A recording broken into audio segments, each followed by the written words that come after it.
तो कहानी की शुरुआत में हम नोजाकी को देखते हैं। स्कूल के बाद जब वो अपने ड्रॉवर में से अपने कैजुअल शूज को निकालती है तो वो वहाँ नहीं थे। तभी उसके क्लासमेट आयबा ने आकर उससे पूछा कि क्या हम साथ में घर चल सकते हैं, तो उसने मना कर दिया। इसके बाद नोजाकी जब अकेली घर जा रही थी तो उसने रास्ते में अपने क्लास के कुछ बदमाश लड़कियों को देखा। उनके पास नोजाकी के शूज भी थे। वो लड़कियाँ उसके शूज को एक गड्ढे में फेंक देती है।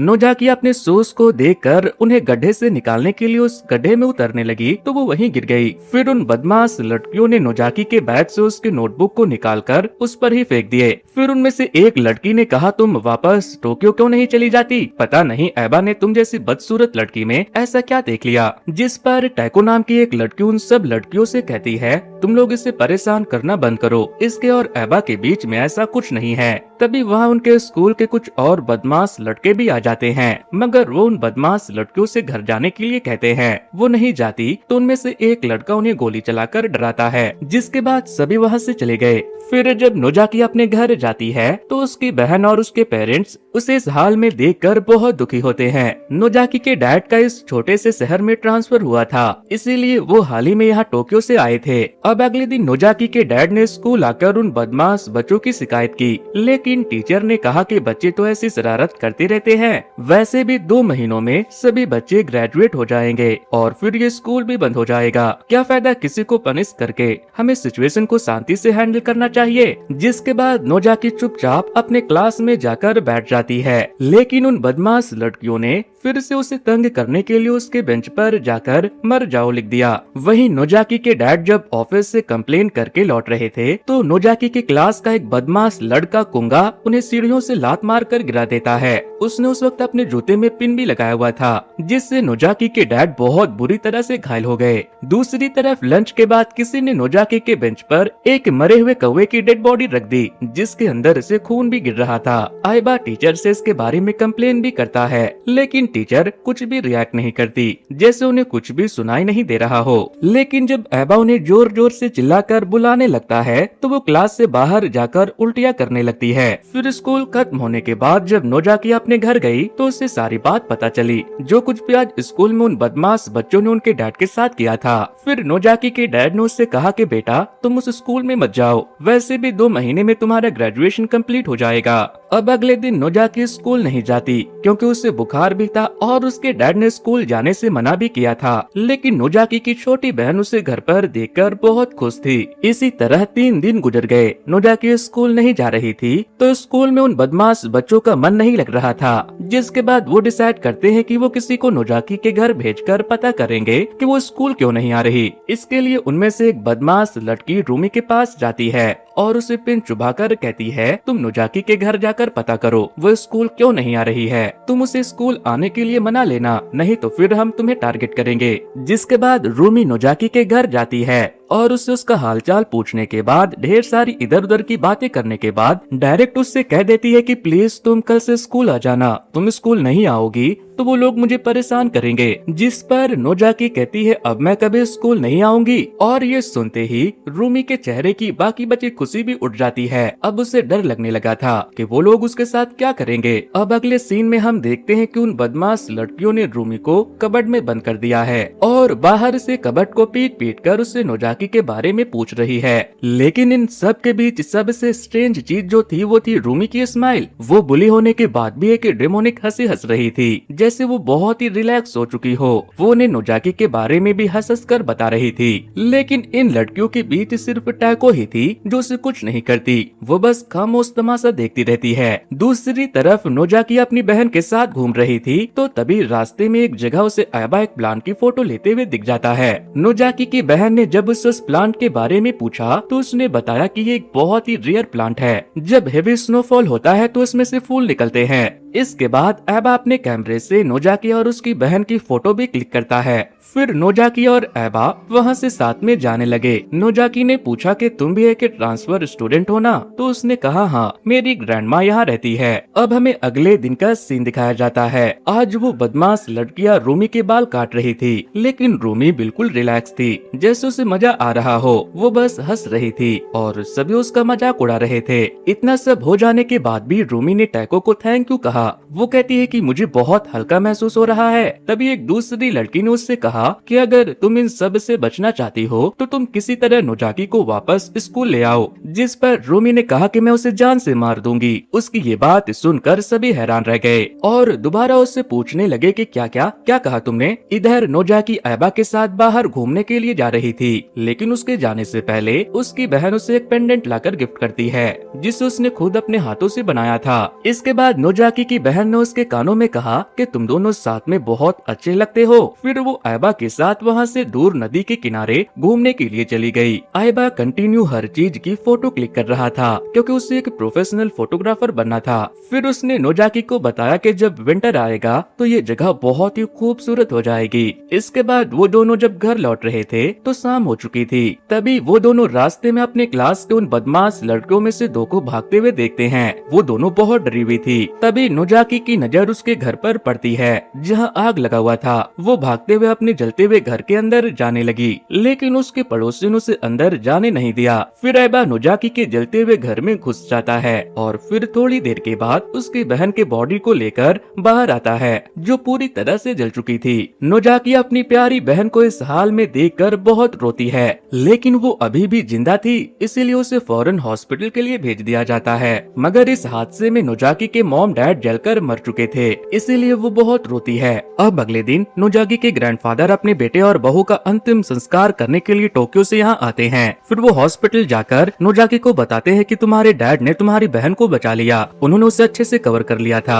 इसके बाद वो नोजाकी का सारा सामान दूसरे घर में शिफ्ट करवा देते हैं क्योंकि उसका घर जो जल चुका था। अब हम टाइको को देखते हैं, उसका मूड ठीक नहीं था। तभी उसकी मॉम ने उससे कहा कि आज स्कूल से आते वक्त नोजाकी से मिल लेना, बेचारी के दोनों पेरेंट्स खत्म हो गए।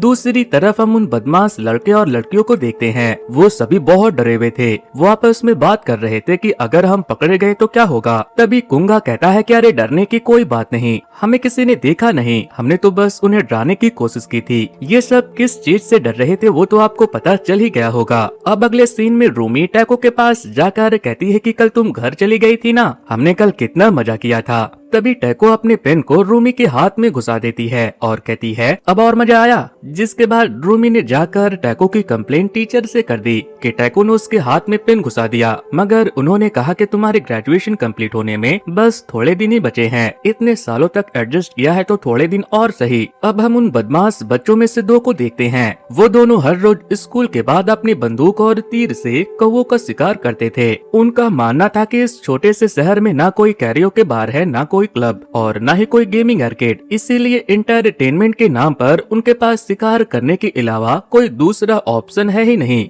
फिर जब टैको अपने घर जाती है तो उसके डैड आए हुए थे। वो उससे कहती है कि मैंने सुना है तुम ग्रेजुएशन कंप्लीट होने के बाद टोक्यो जाना चाहती हो, तुम वही करोगी जैसा मैं कहूँगा, खुद का दिमाग चलाने की जरूरत नहीं है। दूसरी तरफ दो बदमाश लड़कियां घर जाते हुए बहुत दुखी थी, वो रो रही थी। उन्हें डर लग रहा था कि अगर किसी को पता चल गया तो क्या होगा। अब रात को बर्फ गिरने लगी और अगले दिन पूरा शहर बर्फ के सफेद चादर से ढक गया और आज नोजाकी वापस से स्कूल आती है। आइबा उसे समझाता है कि तुम्हें स्कूल आने की जरूरत नहीं थी। नोजाकी उससे कुछ बोलने की कोशिश करती है तो उसके मुंह से आवाज ही नहीं निकलती। ये सब उसके ट्रॉमा के वजह से हुआ था। इसके बाद नोजाकी जाकर उन बदमाश लड़कियों से कुछ कहने की कोशिश करती है, लेकिन उसके मुंह से आवाज ही नहीं निकल रही थी। फिर स्कूल के बाद वो लड़कियां नोजाकी को दोबारा अपने साथ उसी गड्ढे के पास ले गई जहां उन लोगों ने उसके शूज को फेंका था। तभी उन बदमाश लड़कियों में से एक नोजाकी से माफी मांगने लगती है, लेकिन एक दूसरी लड़की कहती है कि हमने जो किया इसे पता है। इसके बाद वो उससे कहती है कि तुम जिंदा रहकर क्या करोगी। फिर वो उसे एक सुई घुसाकर एक गड्ढे में ढकेल देती है। इसके बाद वो लड़की बाकी की लड़कियों के साथ उस गड्ढे में उतर गई। फिर उसने अपने जेब से एक चाकू निकाला और कहा कि तुम्हारी माँ मरना नहीं चाहती थी, लेकिन मुझे उसे मारकर बहुत मजा आ रहा है।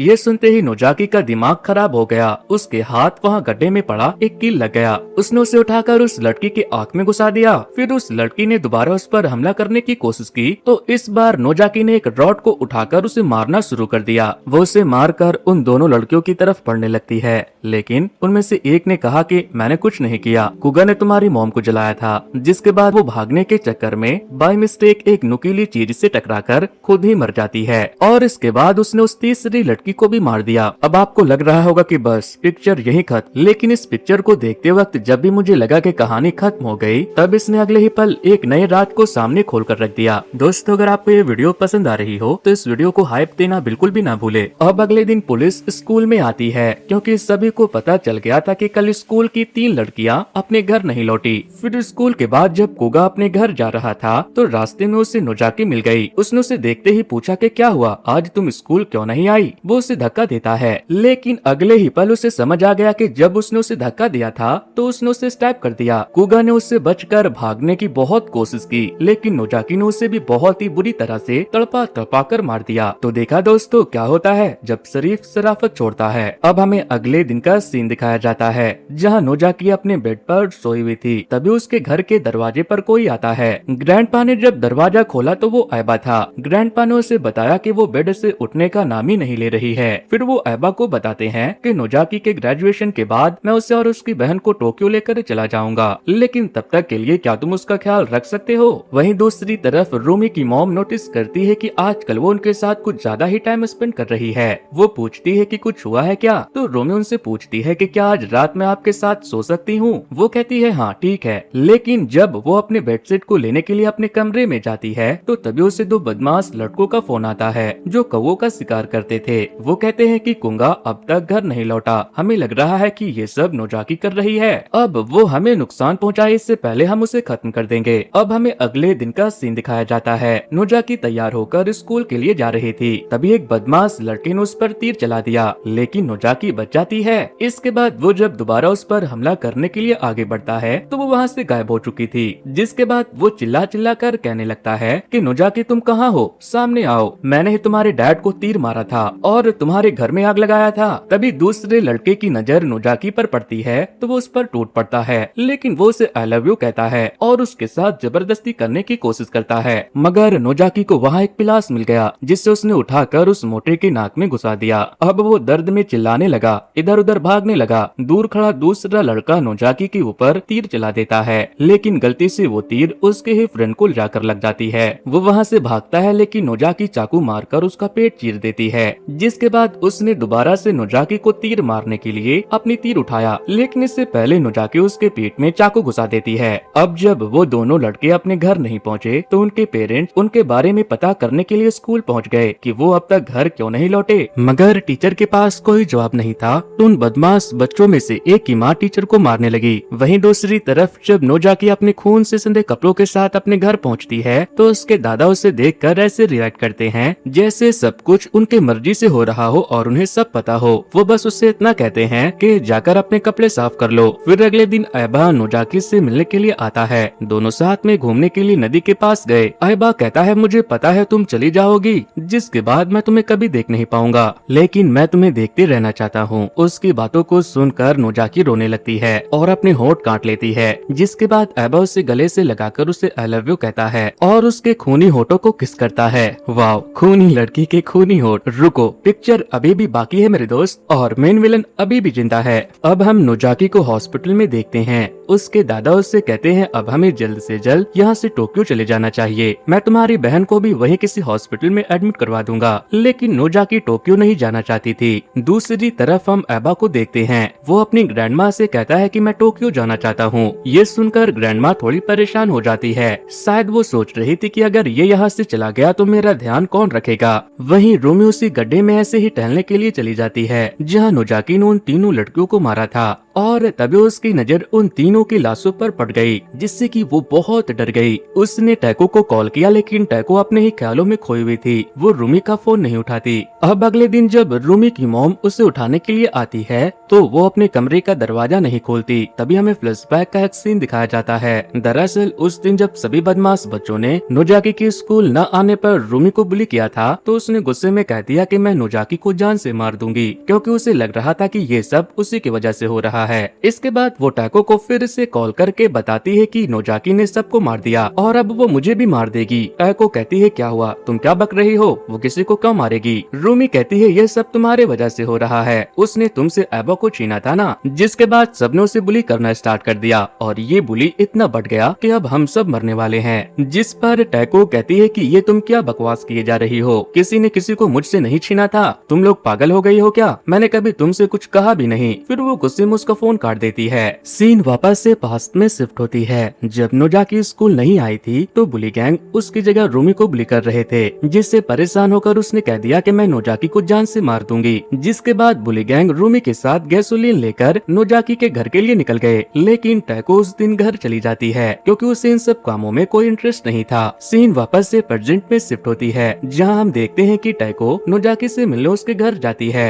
और उसे उसके फेवरेट सिंगर की डीवीडी वापस करती है। टैको पूछती है, क्या हुआ, तुम ठीक तो हो ना, बहुत वियर्ड हो गई हो, शायद ये सब तुम्हारे फैमिली के मरने के वजह से हुआ है। नोजाकी कहती है कि हाँ हो सकता है। इसके बाद उसने कहा कि तुम्हें याद है जब मैं पहली बार इस स्कूल में आई थी तब मेरी पहली फ्रेंड तुम बनी थी। फिर टैको कहती है, मैं तुम्हें ऐबा के साथ देखकर कभी नहीं जलती थी, बल्कि मुझे तुम पसंद थी, ऐबा नहीं। उसकी वजह से तुम मुझसे दूर होती जा रही थी, जो मुझे थोड़ा भी पसंद नहीं था। इसके बाद टैको अपने घुटनों पर गिरकर नोजाकी से माफी मांगती है कि मुझे माफ कर दो, मेरे वजह से तुम्हें इतनी परेशानियों का सामना करना पड़ा। नोजाकी उसे माफ कर देती है क्योंकि इसमें टैको की कोई भी गलती नहीं थी और न ही वो उसके पेरेंट्स को मारने में शामिल थी। लेकिन जब टैको वहाँ से घर जा रही थी तो रूमी ने पीछे से आकर उस पर हमला कर दिया। टैको जब चिल्लाने लगती है तो रूमी को बहुत मजा आता है। वो उसे कहती है कि जब तुमने मुझे पेन मारी थी तब तुम्हें भी ऐसे ही मजा आया होगा ना। इसके बाद वो उसके हाथ के ऊपर कंटिन्यू हमला करती है और फिर मौका देखकर रूमी उसे जान से मारकर वहाँ से चली जाती है। लेकिन इस बीच टैको ने भी रूमी के ऊपर हमला किया था, जिससे उसके चेहरे पर एक कट का निशान लग जाता है। फिर रात को ऐबा नोजाकी को कॉल करके बताता है कि मेरी ग्रैंडमा मान गई है, तुम मुझे भी अपने साथ टोक्यो ले चलो, हम वहाँ साथ रहेंगे, मैंने सब इंतजाम कर दिया है। जिस पर नोजाकी कहती है कि मैं तुम्हारे साथ नहीं रह सकती, मैं अपने ग्रैंडपा के साथ रहूंगी, मुझे अपनी छोटी बहन का भी ख्याल रखना है। लेकिन ये सुनकर ऐबा गुस्से से पागल हो गया। तभी हम देखते हैं कि ऐबा ने टोक्यो जाने के लिए अपनी ग्रैंडमा का मर्डर कर दिया था ताकि वो आराम से नोजाकी के साथ जाकर अपनी नई जिंदगी शुरू कर सके बिना किसी अदर रिस्पॉन्सिबिलिटी के। खैर ग्रैंडमा के कुछ सांसें बची थी। मरने से पहले उसने ऐबा से पूछा कि क्या तुमने ही अपने डैड को मारा था। उसने कहा हाँ, वो मेरी मॉम को मारते थे इसीलिए मैंने उन्हें मार दिया, लेकिन डैड के मरने के बाद मॉम को रोकने टोकने वाला कोई नहीं था और फिर मैंने उन्हें भी मार दिया। मुझे माफ करना ग्रैंडमा, मैं आपसे बहुत प्यार करता था लेकिन अब मैं नोजाकी से प्यार करता हूँ। इधर नोजाकी अपने ग्रैंडपा से पूछती है कि क्या आप मुझसे कुछ पूछना नहीं चाहते, जिस पर वो कहती है जब तुम इसके लिए तैयार हो जाओ तो खुद बता देना, मतलब कि उसने इतने लोगों को क्यों मारा इसके बारे में। वहीं रूमी ने टैको के मर्डर के बाद खुद को एक कमरे में बंद कर लिया था। उसकी माँ उससे बात करने के लिए आती है तो वो दरवाजे के पीछे से अपनी माँ के ऊपर भी चाकू चलाती है, जिस पर उसकी माँ ने कहा कि बेटा चाहे कुछ भी हो जाए मैं हमेशा तुम्हारे साथ हूँ। अब अगले दिन वापस से सभी बच्चों के पेरेंट्स स्कूल आते हैं। आज टैको के पेरेंट्स भी आए थे। वो टीचर से पूछ रही थी कि हमारे बच्चे कहाँ है, ये सब तुमने ही किया है ना। जिस पर टीचर कहती है मैं एक अच्छी टीचर नहीं बन पाई ना। वो इन पर बहुत चिल्लाती है। फिर वो बाहर जाकर उल्टियाँ करने लगती है। तभी उसकी नजर एक आइस क्लीनर पर पड़ती है और फिर उसने उसे आइस क्लीनर में कूदकर खुदकुशी कर ली। दूसरी तरफ हम रूमी को देखते हैं। वो नोजाकी के बहन से मिलने हॉस्पिटल पहुंच गई थी। वहां वो उसके ऊपर गैसोलीन छिड़कने लगती है। इस तरह से रूमी सभी को मारकर अपने आप को नोजाकी से बचाना चाह रही थी ताकि कोई भी उसे ये न बता दे कि उसके फैमिली को जलाने में उसका भी हाथ था। लेकिन अगले ही पल नोजाकी वहाँ आ जाती है।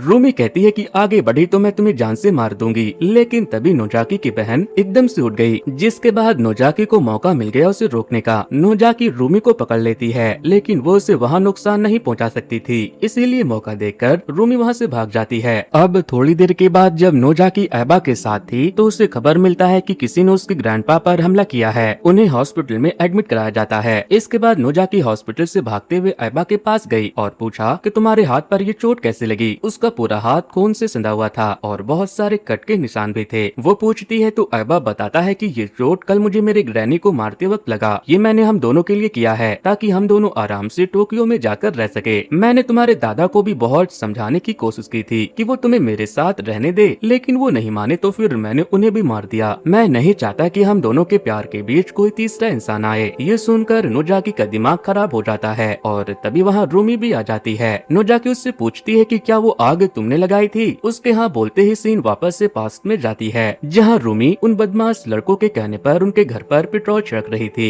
नोजाकी की मॉम ने जब उन्हें रोकने की कोशिश की तो उसने उन पर भी पेट्रोल छिड़क दिया। वो उन्हें डराना चाहते थे नोजाकी को स्कूल भेजने के लिए, लेकिन गलती से उन्होंने माचिस ऐसी जगह फेंक दी जिससे वहाँ आग लग गया और नोजाकी की मॉम जल गई। फिर जब नोजाकी के डैड ने उन्हें बचाने की कोशिश की तो उस बदमाश लड़के ने उन पर तीर चला दिया। इसके बाद रूमी ने सारे सबूत मिटाने के लिए नोजाकी की बहन और उसके डैड के ऊपर भी पेट्रोल छिड़क कर आग लगा दी और इसके बाद वो सभी वहाँ से भाग गए। ये सुनकर नोजाकी गुस्से में रूमी को मारने के लिए आगे बढ़ती है तो रूमी नोजाकी के पेट में चाकू मार देती है, लेकिन इसके बाद ऐबा रूमी को मारकर उसे जान से मार देता है। इसी बीच ऐबा के बैग से एक फोटो नीचे गिर चुकी थी। नोजाकी जब उसे देखती है तो उसमें उसके जलते हुए डैड ने उसके बहन को अच्छे से कवर किया हुआ था। उसने ये हीरोइक मोमेंट की फोटो अपनी काबिलियत साबित करने के लिए लिया था, मगर उस वक्त अगर वो फोटो की जगह उसकी बहन की जान बचाता तो शायद वो कम जली होती। इसीलिए नोजाकी का गुस्सा अब और बढ़ जाता है। वो चिल्लाते हुए अपने पेट से चाकू निकालती है और उससे ऐबा को मारने के लिए जाती है, लेकिन ऐबा बच जाता है और फिर वो नोजाकी को बहुत मारता है। वो उसे अधमरा करके उसकी फोटो लेता है, फिर कहता है कि नोजाकी मुझसे वादा करो, अगर तुम मेरे साथ रहोगी तो फिर मैं तुम्हें हॉस्पिटल ले जाऊंगा। लेकिन नोजाकी के हाथ उस बुली बॉय का तीर लग गया था। वो तीर उठाकर सीधे ऐबा पर मारती है। तीर सीधे ऐबा के कैमरे से होते हुए उसके दिमाग के पार हो गया और उसका भी चैप्टर क्लोज हो गया। अब हमें थोड़े समय के बाद का सीन दिखाया जाता है जहाँ हम नोजाकी को स्कूल में देखते हैं, जहाँ नोजाकी ने टाइको के जैसे अपने बाल कलर करवा लिए थे और आज उसे टाइको के साथ बिताए हुए बहुत सारे पल याद आ रहे थे, क्योंकि बस वही थी जिसने उसे कोई तकलीफ नहीं दिया था। तो इसी के साथ हमारी ये कहानी यहीं पर खत्म होती है। तो दोस्तों, ये स्टोरी आपको कैसी लगी मुझे कमेंट करके बताना। अगर वीडियो पसंद आई है तो वीडियो को लाइक करने के बाद वीडियो को हाइप देना बिल्कुल भी ना भूले। सो वेल गाइस, आज की वीडियो में इतना ही। वैसे दोस्तों, कुछ दिनों पहले मैंने कैसे मूवी की स्टोरी को एक्सप्लेन किया था, अगर आप लोगों ने उसे नहीं देखा है तो इन स्क्रीन पर दिए जा रहे लिंक पर क्लिक करके उसे देख सकते हो। सो वेल गाइस, आज की वीडियो में इतना ही। Thanks to, good bye.